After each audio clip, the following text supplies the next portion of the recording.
আসসালামু আলাইকুম প্রিয় এসএসসি 27 ও 28 ব্যাচের শিক্ষার্থীরা, তোমাদের সবাইকে আরো একটি নতুন ক্লাসে স্বাগতম। আজকে আমরা সেট অফ ফাংশন এই অধ্যায়টির অনুশীলনী 2.2 এর 12 থেকে 14 পর্যন্ত সমস্যাগুলো সমাধান করব। দেখো তো 12 নম্বর প্রশ্নে কি বলা হয়েছে, f of x is equal to x to the power 4 plus 5x minus 3 হলে f of minus 1, f of 2 এবং f of 1/2 এর মান নির্ণয় করো। আমরা প্রথমত দেখতে পাচ্ছি একটি ফাংশন দেয়া আছে। যখন আমরা x এর মান -1 বসাবো তখন একটি উত্তর পাবো, যখন x এর জায়গায় আমরা 2 বসাবো তখন আরেকটি উত্তর পাবো, যখন 1/2 বসাবো তখন আরেকটি উত্তর পাবো। তাহলে চলো আমরা f of -1, f of 2, f of 1/2 বের করার চেষ্টা করি। প্রথমত আমরা লিখতে পারি, দেওয়া আছে f of x is equal to x to the power 4 plus 5x minus 3, right? এটা যেভাবে আছে ওইভাবে লিখে ফেললাম। তারপরে এখানে দেখো তো কি আছে, f of -1, সুতরাং f of -1 তার মানে এখানে যেহেতু f আছে, এখানে x আছে, এখানে x এর জায়গায় কত আছে, -1, তাহলে যেখানে আমরা x পাবো ওইখানে -1 বসিয়ে দিব। তাহলে দেখো তো কি আসে, x এর স্থলে আমরা -1 বসাবো, উপরে পাওয়ার আছে 4 প্লাস 5 ইন্টু x এর স্থলে কি বসাবো, -1 -3, 1 টু দি পাওয়ার 4, 1 এর উপর যতই পাওয়ার বসাই না কেন কত আসবে, 1 আসবে। যেহেতু পাওয়ার জোড় তাহলে মাইনাস থাকবে না, প্লাসে মাইনাসে মাইনাস, 5 একে 5 -3।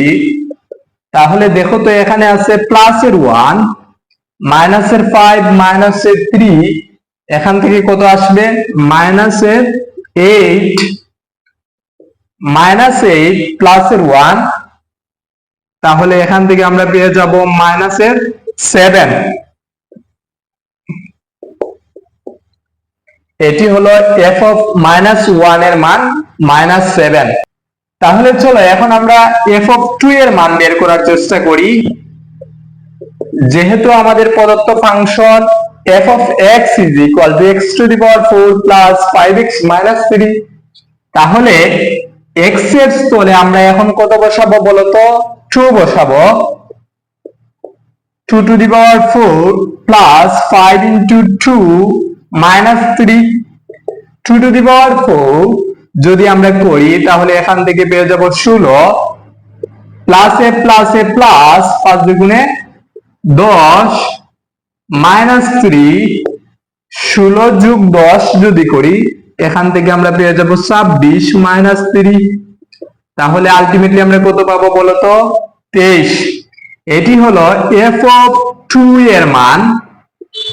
আশা করি সবাই বুঝতে পারছো। এখন আমরা f of 1/2 এর মান বের করার চেষ্টা করি। f of 1/2 মূল ফাংশন কি আছে, x to the power 4 plus 5x minus 3, তাহলে এখানে x এর জায়গায় কত আছে, 1/2, x এর জায়গায় আমরা কত বসাবো, 1/2 বসিয়ে নিব।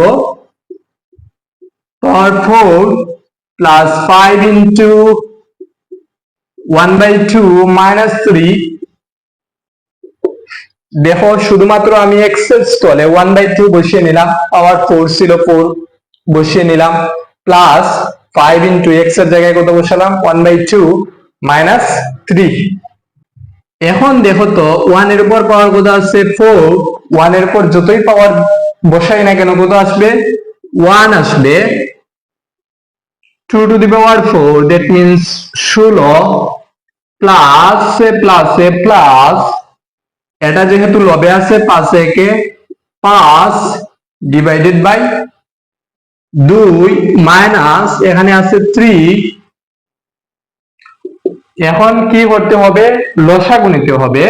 দেখো এখানে আছে 16, এখানে আছে 2, 16 এবং 2 এর লসাগু কত হবে বলতো, দেখো 2 দ্বারা ভাগ করা যায় 8, 2 একে 2, 8 দুগুণা 16। তাহলে আলটিমেটলি আমরা পেয়ে গেলাম লসাগু 16। 16/16, এখান থেকে আমরা পেয়ে যাব 1, 1 এর সাথে 1 যদি গুণ করি তাহলে আসবে 1। 16/2 যদি করি সেখান থেকে আমরা পেয়ে যাব 8। 5 এর সাথে যদি 8 গুণ করি তাহলে আসবে 40, মাইনাস 16 3 এর সাথে কি হবে, গুণ হবে, যেহেতু এটা লবে আছে 3 ষোলো 48, পরে থাকবে 16 41 মাইনাস 48, মাইনাসের 48 এখানে আছে প্লাসের 41, তাহলে আমরা পেয়ে যাব -7। এটি হলো আমাদের f(1/2) এর মান। আশা করি সবাই বুঝতে পারছো। তাহলে চলো এখন আমরা পরবর্তী প্রশ্নটি অর্থাৎ 13 নম্বর প্রশ্নটি সমাধান করার চেষ্টা করি। দেখো তো 13 নম্বর প্রশ্নে কি বলা হয়েছে, যদি f(y) = y³ + ky² - 4y - 8 হয় তবে k এর কোন মানের জন্য f(-2) 0 হবে। এই টাইপের প্রশ্নগুলো তোমাদের এমসিকিউ অথবা সংক্ষিপ্ত প্রশ্নে এসে থাকে, তাই এই টাইপের প্রশ্ন তোমাদের জন্য খুবই ইম্পর্টেন্ট। তোমরা মনোযোগ সহকারে এটি বোঝার চেষ্টা করবে। প্রথমত আমরা কি বের করব বলতো, f(-2) এর মান প্রথমত আমরা বের করে নিব। তাহলে চলো আমরা এটি সমাধান করার চেষ্টা করি। দেওয়া আছে,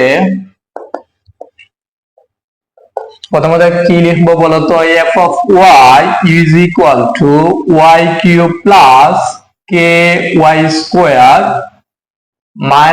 4y - 8, y³ + ky² - 4y - 8 যেভাবে আছে ওইভাবে লিখে নিলাম। এখন আমরা বের করব f(-2) এর মান। f(-2), এখন দেখো তো এখানে আছে f, এখানে আছে f, ঠিক আছে, এখানে আছে y, এখানে আছে -2, তাহলে আমরা বুঝতে পারলাম y এর মান হলো -2। যেখানে y আছে সেখানে আমরা -2 বসিয়ে নিব।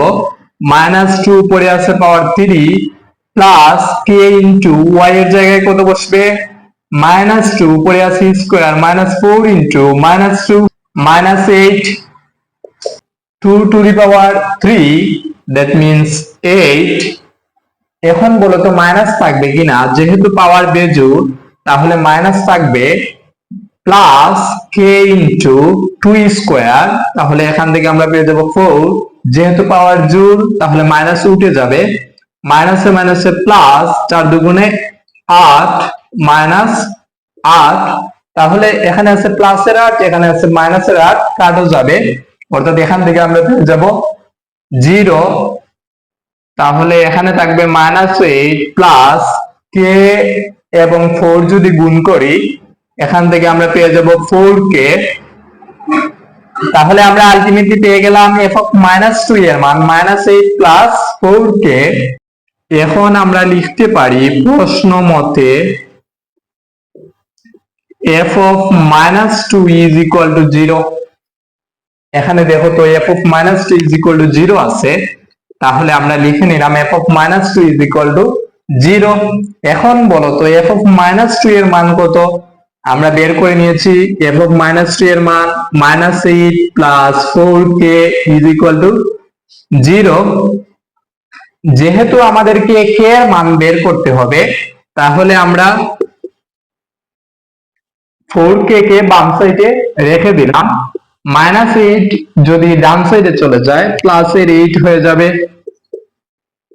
k এর সাথে 4 গুণ অবস্থায় আছে, যদি আমরা পক্ষান্তর করি তাহলে এটা চলে যাবে ভাগ অবস্থায়। k = 4 দ্বারা যদি কাটি তাহলে এখানে পাবো 2, তাহলে আমরা k এর মান পেয়ে যাব 2। আমরা লিখতে পারি k = 2 হলে f(-2) 0 হবে, অর্থাৎ k এর জায়গায় যদি আমরা 2 বসাই এবং y এর জায়গায় -2 বসাই, তাহলে এটার মান 0 চলে আসবে। আশা করি সবাই বুঝতে পারছো। এখন আমরা আজকের ক্লাসের সর্বশেষ অঙ্কটি সমাধান করব। দেখো তো সর্বশেষ অঙ্কটিতে কি বলা হয়েছে, f of x is equal to x cube minus 6x square plus 11x minus 6 হয়, তবে x এর কোন মানের জন্য f of x equal to 0 হবে। আমরা প্রথমত লিখতে পারি, দেওয়া আছে f of x is equal to x cube minus 6x square plus 11x minus 6। যেহেতু তারা বলছে f of x equal to 0, তার মানে f of x এর জায়গায় আমরা 0 বসাতে পারি, অথবা আমরা এভাবেও লিখতে পারি। প্রথমত এটা লিখলাম x cube minus 6x square plus 11x minus 6 is equal to 0, এভাবেও লিখতে পারি। আমরা এটাকে এখানে লিখলাম, f of x এর জায়গায় 0 বসিয়ে নিলাম, তাহলে আমরা আলটিমেটলি পেয়ে গেলাম x cube minus 6x square plus 11x minus 6 is equal to 0। এখন এটাকে উৎপাদকে বিশ্লেষণ করতে হবে। এই টাইপের উৎপাদকের বিশ্লেষণ করতে হলে প্রথমত আমাদেরকে বের করতে হবে x এর জায়গায় কত বসালে এটার মান 0 আসবে। তাহলে আমরা প্রথমত চেষ্টা করব 1 দ্বারা বসিয়ে, -1, 2, -2, 3, -3, হাফ, -হাফ, এগুলো দ্বারা চেষ্টা করব। তাহলে আমরা চলো প্রথমত 1 দ্বারা চেষ্টা করি। x এর জায়গায় 1 বসালাম, 1 cube minus 6 into 1 square plus 11 into 1 minus 6, 1 cube that means 1 minus 6 into 1 square that means 1 plus 11 গুণ 1, এখান থেকে পাবো 11 minus 6, 1 minus 6 plus 11 minus 6। তাহলে দেখো তো প্লাসের 11 প্লাসের 1 12, মাইনাসের 6 মাইনাসের 6 মাইনাসের 12। তাহলে আমরা x এর জায়গায় যদি 1 বসাই, আমাদের আলটিমেটলি আসবে 0। যেহেতু আমরা x equal to 1 বসিয়ে 0 পেলাম, তাহলে আমরা বলতে পারি x minus 1 equal to 0। যদি আমরা 1 কে বাম সাইডে নিয়ে আসি তাহলে হয়ে যাবে -1। তাহলে আমরা এটাকে এভাবে লিখতে পারি x minus 1 is equal to 0।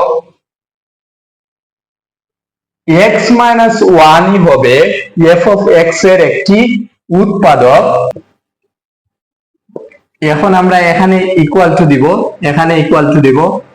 তারপরে যেহেতু x minus 1 ই হলো f of x এর একটি উৎপাদক, আমরা এখানে লিখবো x minus 1, এভাবে লিখবো, এখানে লিখবো না, এখানে এসে লিখবো x minus 1, x minus 1, x minus 1। পাওয়ার যেহেতু 3 আছে, তাহলে আমরা x minus 1, x minus 1, x minus 1 তিনবার লিখে নিলাম। তবে এটি সব সময় সত্য নয়। এখন আমাদেরকে এখানে কত বসালে x কিউব হবে। দেখো তো, যদি আমরা x স্কয়ার বসাই তাহলে x স্কয়ার ইন্টু x, এখান থেকে আমরা পেয়ে যাবো x কিউব, প্লাসে মাইনাসে মাইনাস, x স্কয়ার 1 এর সাথে যদি গুণ হয় x স্কয়ারই আসবে। এখন আমরা উপরের দিকে লক্ষ্য করলে দেখতে পাবো -6x স্কয়ার, এখানে আছে -x স্কয়ার, দ্যাট মিন্স একটা মাইনাসের x স্কয়ার, এখানে আছে মাইনাসের 6টা x স্কয়ার, আরো লাগবে আমাদের 5টি। তাহলে আমরা লিখবো -5x, -5x এর সাথে যদি x গুণ করি তাহলে আমরা পেয়ে যাবো -5x স্কয়ার, রাইট। মাইনাসে মাইনাসে প্লাস,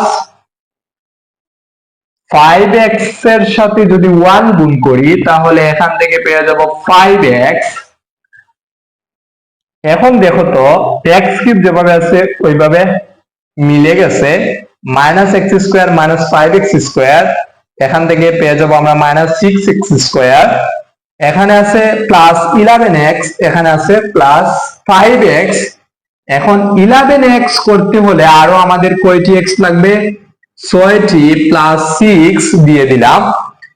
6x এর সাথে যদি আমরা গুণ করি +6x পেয়ে যাব। প্লাসে মাইনাসে মাইনাস, 6 একে 6। আশা করি এতটুকু সবাই বুঝতে পারছো। তাহলে আমরা লিখতে পারি x - 1 x - 1 x - 1 এর পরিবর্তে শুধুমাত্র x - 1 একটা নিয়ে নিব কমন। আনকমন গুলা নিয়ে নিব x² - 5x + 6 এরকম ভাবে আসবে। তাহলে x - 1 = 0 হবে এবং x² - 5x + 6 = 0 হবে। হয় x - 1 = 0, x -1 যদি ডান সাইডে চলে যায় হয়ে যাবে +1, রাইট? অথবা আমরা লিখতে পারি x² - 5x + 6 = 0। তাহলে দেখো তো এখানেও আমাদেরকে উৎপাদক বিশ্লেষণ করতে হবে। 6কে এমন দুটি সংখ্যায় ভাঙতে হবে, গুণ করলে 6 হবে, যোগ অথবা বিয়োগ করলে -5x হবে। তাহলে 3 দুগুণে 6, 3x - 2x, এই দুইটি 3 এবং 2 যদি গুণ করি তাহলে আসবে 6, এবং -3x - 2x যদি করি তাহলে আসবে -5x + 6 = 0। এখন যদি আমরা এখান থেকে কমন নেই, x কমন যাবে, এখানে থাকবে x মাইনাস, এখানে থাকবে 3, এখান থেকে কি কমন যাবে বলতো ভাইয়া? -2 কমন যাবে, এখানে থাকবে x মাইনাসে প্লাসে মাইনাস, 6/2 যদি করি তাহলে আসবে 3 = 0। তাহলে কমন একটি লিখে নিব এবং আনকমন একটি লিখে নিব, x - 2 = 0। হয় x - 3 = 0, x - 2 = 0। তাহলে এখান থেকে আমরা পেয়ে যাব 2, এখান থেকে পেয়ে যাব x = 3, -3 ডান সাইডে যদি চলে যায় হয়ে যাবে +3, -2 ডান সাইডে চলে গেলে হয়ে যাবে +2। তাহলে আমরা আলটিমেটলি পেয়ে গেলাম x এর মান 1 2 3। সুতরাং নির্ণেয় x এর মান 1 বা 2 বা 3। আশা করি সবাই আজকের ক্লাসটি বুঝতে পারছো। এতক্ষণ ধৈর্য ধরে ক্লাসটি দেখার জন্য ধন্যবাদ।